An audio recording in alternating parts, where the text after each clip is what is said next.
যে দেখুন একের পর এক ব্যারিকেড, পুলিশ রয়েছে চিকিৎসকদের এই মিছিল আটকানোর জন্য। Fair and bright night and day cream ত্বক থাকবে ব্রাইট সারাদিন, পলিউশন ফ্রি, ঠিক যেন রাতের ফোঁটা সাদা ফুল। সারাদিন হ্যাপি ব্রাইট স্কিন। একেবারেই পাপিয়া, আমরা যেমনটা বলছিলাম যে এসএন ব্যানার্জি রোড ধরে যে মিছিল, মহা মিছিল এগিয়ে আসছে, সেই মহা মিছিল আটকানোর জন্য এই মুহূর্তে দেখতে পাচ্ছ যে কলকাতা পুলিশের কিন্তু বাহিনী এই মুহূর্তে রানী রাসমণি অ্যাভিনিউ যে রাস্তা, সেই রাস্তায় কিন্তু ব্যারিকেড করে এই মুহূর্তে দাঁড়িয়ে রয়েছে। ক্যালকাটা পুলিশের যারা সেন্ট্রাল ডিভিশনের ফোর্স তারা উপস্থিত রয়েছেন, তারই সঙ্গে পর্যাপ্ত পুলিশ এবং মহিলা কর্মী, পুরুষ এবং পুলিশ মহিলা কর্মীরা উপস্থিত রয়েছেন। এবং অন্যদিকে এই যে ডোরিনা ক্রসিংয়ে যে রাস্তা, আমি আমার ক্যামেরা পার্সন সুমনকে বলবো দেখানোর জন্য। সুমন দেখাচ্ছে, দেখতে পাচ্ছ ডোরিনা ক্রসিংয়ের যে মুখের রাস্তা সেখানেও কিন্তু পুলিশ ব্যারিকেড করে, সেখানেও কিন্তু বাহিনী মোতায়েন রয়েছে। এবং তারই সঙ্গে এসএন ব্যানার্জি রোড ধরে ডোরিনা ক্রসিং হয়ে যখন রানী রাসমণি অ্যাভিনিউতে এই মিছিল ঢুকবে তখন কিন্তু প্রবেশের শুরুতেই একটি ব্যারিকেড করা হয়েছে এবং তারই সঙ্গে দ্বিতীয় দফায় এখানে আরেকটি ব্যারিকেড করা হয়েছে, যে ব্যারিকেড কিন্তু দড়ি দিয়ে বাঁধা রয়েছে এবং তারই সঙ্গে পর্যাপ্ত পুরুষ এবং মহিলা পুলিশ কর্মীরা কিন্তু উপস্থিত রয়েছেন। তারই সঙ্গে যেমনটা তারা জানিয়েছেন যে ডেপুটেশন জমা দিতে তারা সাংবিধানিক প্রধান রাজ্যপালের হস্তক্ষেপ চান, সেই দাবিতে তারা রাজভবন অভিযান করছেন। এবং সেই রাজভবনের চৌহদ্দির আশেপাশে পরিসরের এলাকায় যেহেতু 144 ধারা অর্থাৎ এখন যা 163 বিএনএস সেই ধারা জারি রয়েছে বলে সেখানে 4 থেকে 5 জনের বেশি জমায়েত করা যায় না। সেই কারণেই কিন্তু এখানে দেখতে পাচ্ছ রানী রাসমণি অ্যাভিনিউতে কড়া পুলিশি বাহিনী এই মুহূর্তে প্রহরা দিচ্ছে। তারা ব্যারিকেড করে দিয়েছে, দড়ি দিয়ে সেই ব্যারিকেড কিন্তু বেঁধে রাখা হয়েছে যাতে কোনো রকম বিশৃঙ্খলার সৃষ্টি না হয়। সেই বিশৃঙ্খলা আটকানোর জন্য পুলিশ বাহিনী মোতায়েন রয়েছে। এবং ডোরিনা ক্রসিংয়ের শুরুতেই ওইখানে যে রাস্তা দিয়ে রানী রাসমণি অ্যাভিনিউতে ঢোকা যায় সেখানেও কিন্তু একটি ব্যারিকেড করা হয়েছে, অর্থাৎ দুই দিকে ব্যারিকেড করা রয়েছে।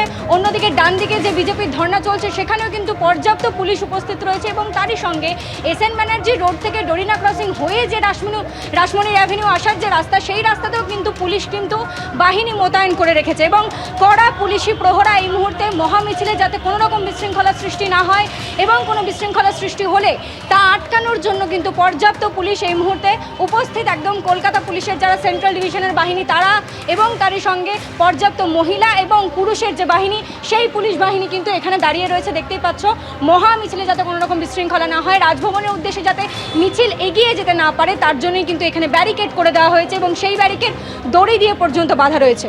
একদমই, কত দূর অবধি এগোতে পারেন চিকিৎসকদের এই মিছিল, আমাদের নজর থাকবে সেদিকে। তুমি আমাদের সঙ্গে থাকো, ছবি দেখাতে থাকো ঐশী। অন্যদিকে আপনারা দেখছেন মিছিল ক্রমশ এগিয়ে চলেছে।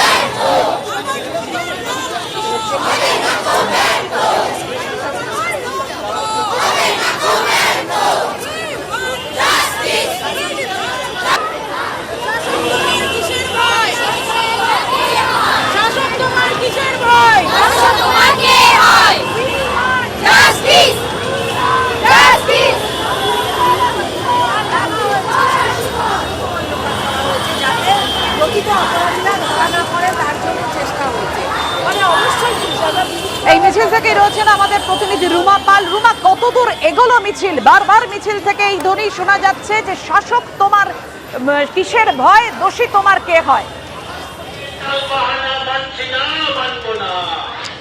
দেখো একদমই, এবং এছাড়াও উই ওয়ান্ট জাস্টিসের কিন্তু এই স্লোগানে কিন্তু একদম আকাশ বাতাস মুখরিত। এই মুহূর্তে আর কিছুক্ষণের মধ্যেই ধর্মতলার মোড়ে গিয়ে পৌঁছবে এই মিছিল, একদম প্রায় কাছাকাছি চলে এসছে এবং আমরা দেখতে পাচ্ছি যেখানে মিছিলের এগিয়ে যাচ্ছে। এবং এই মিছিল সিনিয়র চিকিৎসকরা যেমন রয়েছেন, জুনিয়র চিকিৎসকরা রয়েছেন, সমাজের সব স্তরের মানুষ রয়েছেন এবং মিছিলে একটাই বক্তব্য, justice for RG Kar. Justice for RG Kar কেন? কারণ বিচারের দাবিতে তারা কিন্তু পথে নেমেছেন এবং এই বিচার দোষী কারা, এই ধরনের নানা রকম প্রশ্ন মানুষের মনে রয়েছে এবং সেই সত্য কিন্তু এখনো পর্যন্ত উদ্ঘাটিত হয়নি। এবং কেন এই ঘটনা ঘটলো, এই ঘটনার পিছনে আসল দোষী কে, সেটাই মানুষ জানতে চাইছেন।